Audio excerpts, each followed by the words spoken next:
Siz dünən talihsiz bir hadisə yaşadınız. Bunu bizə təfərrüatla geniş danışa bilərsiniz? Bu videonu çəkməyimdə məqsədim dost, tanış, mən də xaricdə olduğuma görə çox narahat oldular mənə görə. Zənglər aşırı dayanmır. Yəni aşırı çox ilgi olduğuna görə istəyirdim bu videonu çəkim. Heç nə, mən təyyarədən düşdüm. Pasport kontrola yaxınlaşan an powerbankı mən inanırsınız danışıram hələ də şokdayım. Təyyarədə taxmamışdım. Tam pasport kontrolda taxmışdım. Powerbank 3 dəqiqə ərzində taxılıydı. Bu arada da powerbank rəsmi bir alınan mağazadan powerbank idi.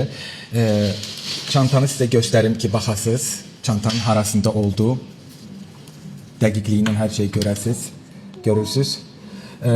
İçimdəki pasportum, cüzdanımdakı kartlar və s. hamısı yanmışdı. Pasport kontrolda dayanmışdım. Dərhal belə alov qalxdı, birinci alov. Mən çantamı çıxartmağa çalışanda ikinci alov, bəlkə də parfüm var idi içində, o da alovlandı. Saçım yandı, qaşım, bir də burnumun yanı, şükür ki heç nə olmadı. Artıq üçüncüdə çantanı belə asmışdım deyə, üçüncüdə çıxartmaq istəyirdim. Pasport kontroldan bir də ərəb oğlan yaxınlaşdı, o köynəyimlə bir yerdə çıxartdı. Və buradan da demək istəyirəm ki, inanın mənə, dünyanın ən yaxşı ölkəsi elə öz ölkəmizdir, öz millətimizdir, niyəsini başa salım. Orada bir anlıq o partlayış olanda hər kəs qaçırdı.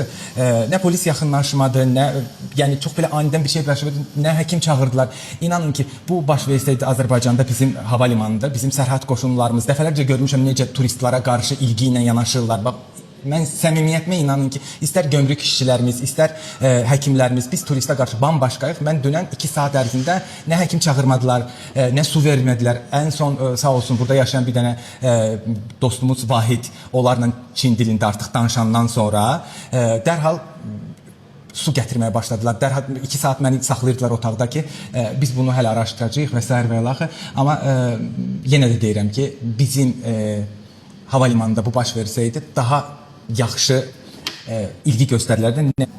Şok vəziyyətindəyəm, o alov anı gözümün önündədir. Biraz ehtiyatlı olun powerbanklarda, üzərinizdə gəzdirməyin. Mənə Allah qorudu ki, heç bir şey olmadı. Bir tək olan buna oldu.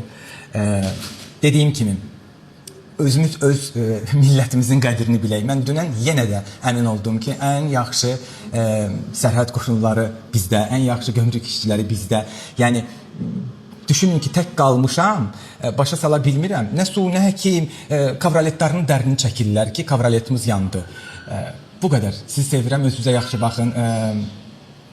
Belə, bütün mesajlarınızı alıram. Şükür Allah ki, sağam, hər şey yaxşıdır. Tam aydın göstərim sizə ki, bu çox dəyərli çantam olmasaydı, bu mənim bədənimə yapışacaqdı.